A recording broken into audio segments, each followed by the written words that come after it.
My name's Jake, and I'm just a soldier. A kid from nowhere, 20 years old, carrying a squad automatic weapon and a chip on my shoulder. Baghdad was a fever dream of death. The city reeked of it.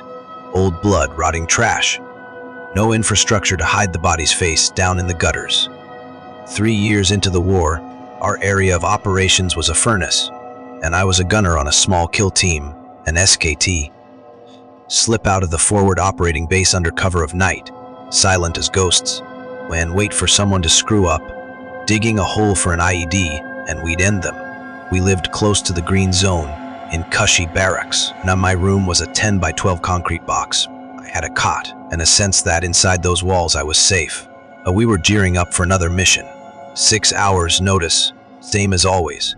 Pelkey, our squad's resident DJ, had a ritual. And then he'd crank Benny and the Jets, loud enough to shake the barracks.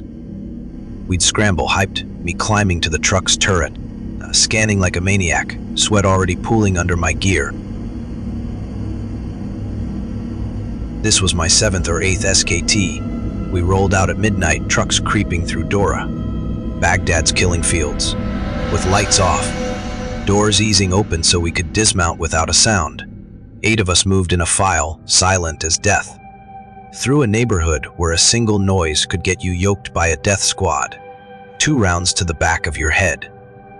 We hit the target house, broke in, set up our hide, and waited, eyes on the sector for 72 hours. No talking, no movement, like church.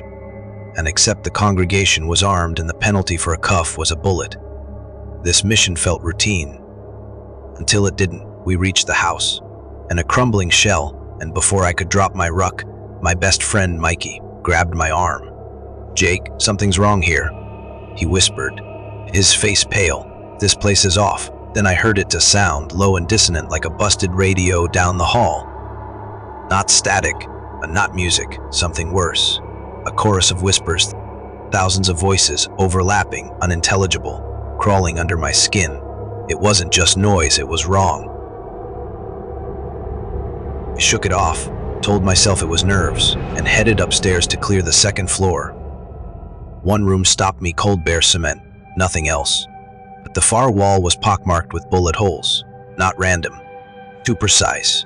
I remembered a trick my squad leader taught. Stick a pencil in a bullet hole to trace the shot's path. I slid one in, and it sat parallel to the ground. These weren't stray rounds. This was a kill room. People had been lined up here, executed, the shots fired straight across. My stomach burned, the walls closing in. The whispers grew louder, not just in my ears, but in my chest, like the house itself was alive, malignant. Back downstairs, the team was twitchy, and nobody said it out loud. Showing fear was weakness, but you could feel it, electric in the air. A Mikey paired off with me, muttering about the noise.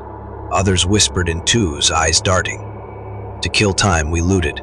Someone found a storage unit on the 1st floor, a gated off space packed with junk clothes, silverware, dust, choked relics. It was a dare, and a way to spit in the face of whatever was watching us. Mikey bent over and easily picked up the door, just enough to push it and avoid its screech.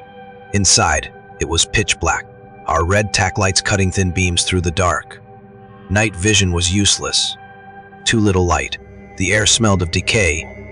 I picked my way to the back, found a cardboard box with 2 cheap paintings, a pastoral creek. I turned to show Mikey, but the room was empty. 6 guys, gone without a sound. My heart slammed against my ribs. I clutched the paintings, moving slow, climbing over junk, every nerve screaming to run. The whispers were everywhere now, pressing in. I reached the gate. It was closed. I crouched, lifted, nothing. The gate didn't budge. I stood up and put my shoulder into it, pushing as hard as I could. Still nothing. It was like pushing a wall. The gate never moved at all. It wouldn't open. I was stuck inside. I stood there, 2 minutes, 3.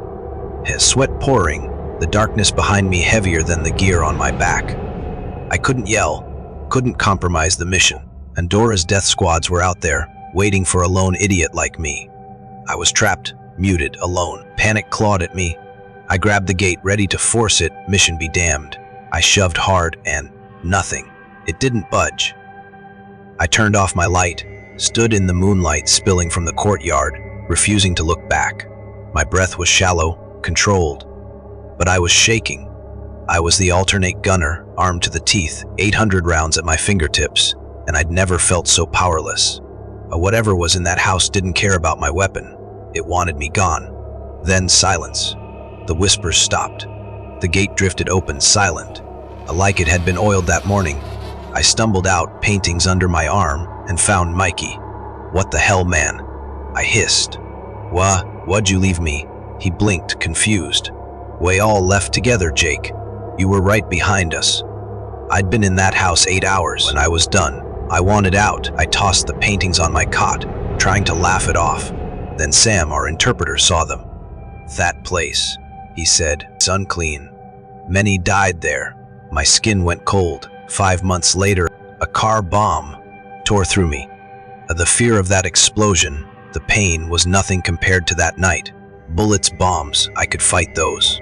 But whatever was in that kill house wasn't physical. It was older, angrier, and it knew we didn't belong. I'd run 50 missions, seen death up close, but nothing ever touched me like that house. It wasn't just a building, it was a warning, and I'd brought its secrets home.